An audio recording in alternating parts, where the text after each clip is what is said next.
Hey guys, today I'm doing another video request. Now some of you asked me, Daniel, how can I be more charismatic as a man?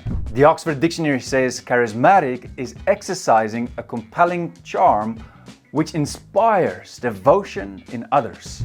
Now you guys know that at the beginning when I started my YouTube channel, I was terrible.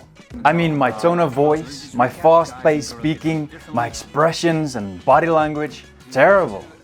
I realized that I had to improve my charisma if I wanted to be successful with online videos. And not just with the videos, but with life itself.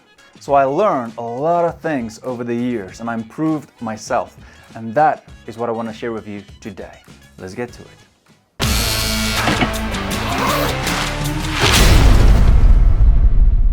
Alright guys, there are 5 things that you need to focus on to improve your charisma as a man.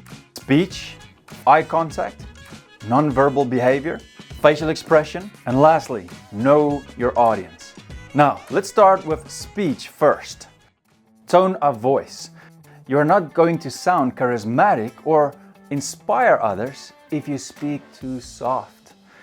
Because first of all, they can't probably hear what you're saying, and 2, you don't sound that confident when you speak soft as well.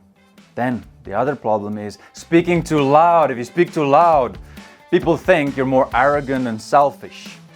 You know, there's these crazy bad sales companies and they teach you have to speak loud to control the conversation. It's the worst advice ever. I know because that's what I used to do.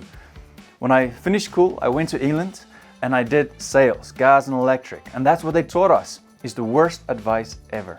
If you do this all the time, if you raise your voice to try to control the conversation, people will think that you are arrogant and bossy. So, too soft is a problem, too loud is a problem, so you need a balance somewhere in the middle. If you can do that, you will sound humble and confident.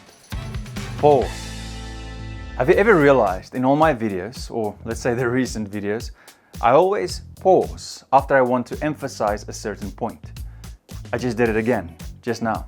Never rush all your words so that everything you are saying sounds exactly the same like what I'm doing right now. Then it's just boring. Pause. Just give the person some time to take in what you've just said. And then show them your facial expressions. Show them that you're not done talking yet, so they know, okay, there's more to come. Make them curious, make them want to hear more. Emphasize important words. There are some people who just speak the same words with the same kind of tone of voice and it's just boring to listen to them and you would just want to fall asleep because there's no pauses between the words. They don't emphasize certain words and you just want to fall asleep. No, speak with confidence, direction, and with passion. You do this by letting people feel the words that you are saying. So you emphasize certain words. For example, look at this sentence. Hey John, I went fishing the other day for big tunas to eat delicious sashimi.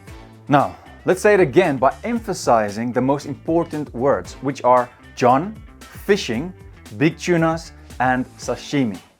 Hey John, I went fishing the other day for big tunas to eat delicious sashimi.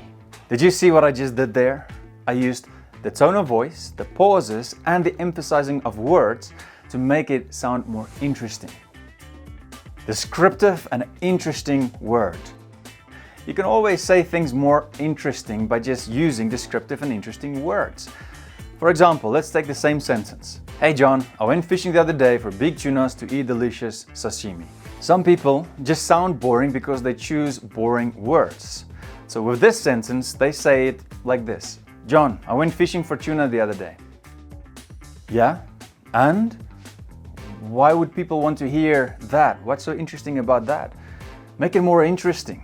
Wow, John, you have to hear this. Yesterday, I went fishing 50 kilometers from shore and then suddenly something huge took the line. It went off like a Ferrari. It just took line and I battled it for 30 minutes. And then when I landed it, it was a big yellowfin tuna. Perfect for sashimi. And that is exactly what I did. I made fresh sashimi. Now that gave John the whole picture. He could see the whole story. So make things interesting, never lie, but just explain the full context to them with interesting words. Don't use crutch words. Do you know what I'm talking about? A lot of people use crutch words because it's just out of habit, or because they want to use this crutch word so that their brain can catch up to what they want to say. These are words like, so, like, I was like, you know, or even swear words. You start a conversation, they say, hey, yesterday I went, so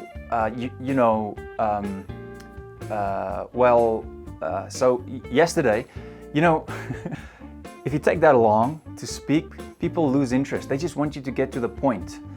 So don't use crutch words. Eye contact. Eye contact is super important. Well, it also depends on where you live, your culture, right?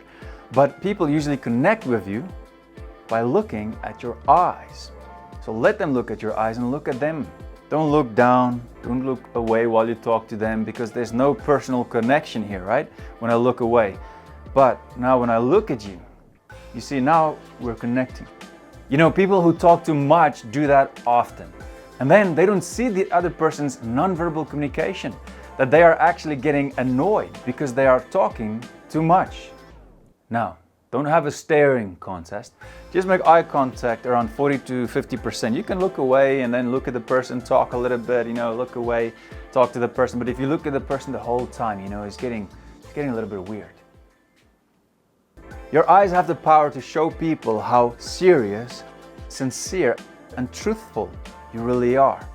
Oh, before I forget, if you like this video so far, chances are you'll like the rest of my channel as well. So if you're new here, remember to subscribe. I would really love the support. Now let's move on to the next one. Number 3, nonverbal communication. What do you normally do with your body when you're communicating, when you're talking to people? What do you do with your hands, your arms, neck, feet, legs, and shoulders? If you want to be more charismatic, your body needs to enhance what you're saying. There are basically, two major categories: open body language or closed body language. When you talk arms crossed, it usually gives people the impression that you are not fully open to them. You are more closed. An eyebrow raise usually means you are calling attention to your face or message. Teachers do this a lot. Mirror body language. If you mirror the body language of someone that you're talking to, it usually means that you want to connect with them. The same goes for them if they mirror your body language while you are talking. Laughing at the same time also adds to this, but just make sure you're not overdoing it, that it's not too noticeable. Smile. You know what it means, but there are actually 3 different, major types of smiles that people can give you. Studies show a reward smile, which is given as a praise, for example, to a joke. An affiliate smile is given to show a bond between people.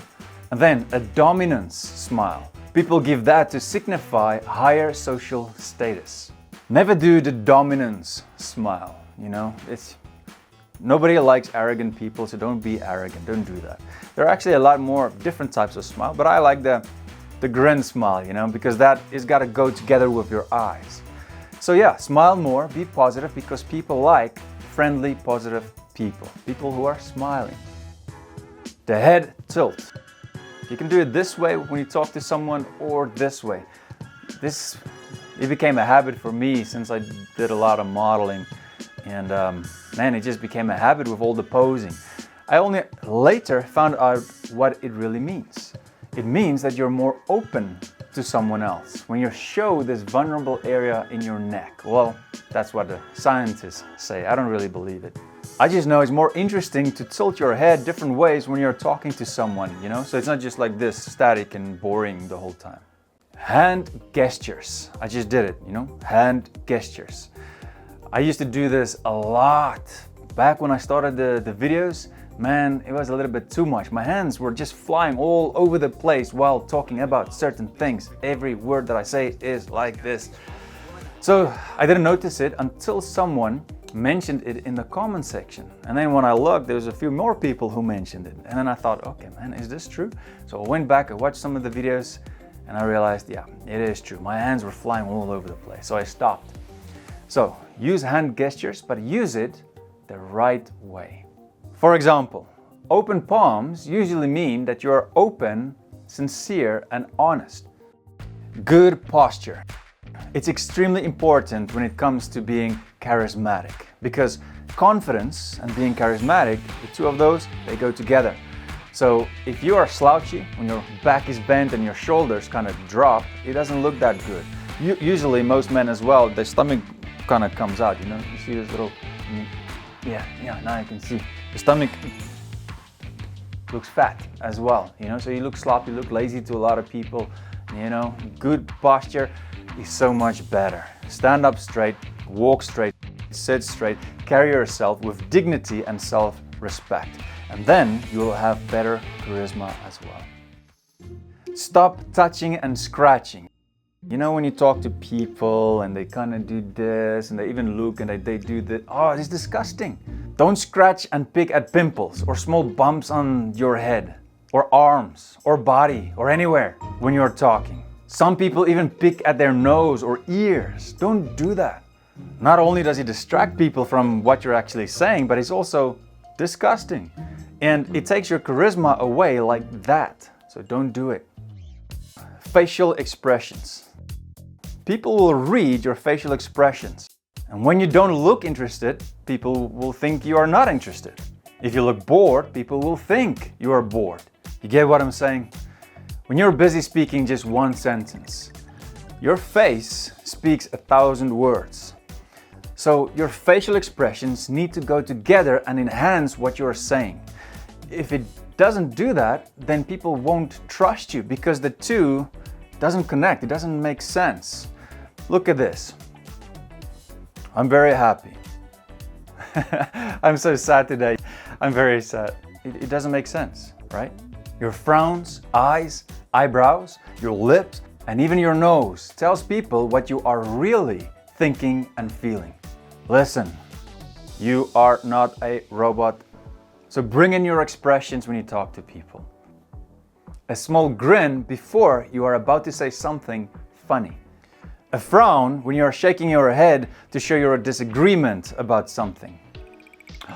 Raise your eyebrows when you are excited about something. You see, you need to draw people in to feel what you're saying and not just hear what you're talking about. To some people, this comes very naturally, but for others, well, they need to learn this to do it effectively. Let me give you a few examples with one sentence. Daniel, you're not going to believe this. Japan uses sunflowers to clear up radiation.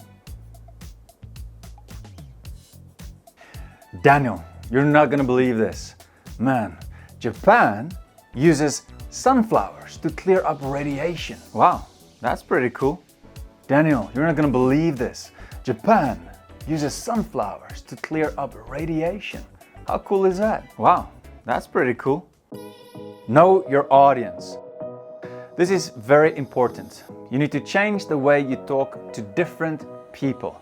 Because if you know who you are talking to, and you change the way you talk to them, it will be easier for you to talk in a way that they will understand you better. For example, you won't talk the same way to a 10-year-old than you would with someone who is over 50 years old.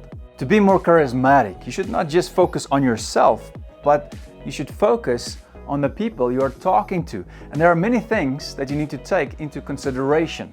Age, sex, culture, hobbies, worldview, desires, goals, education, language, and so much more.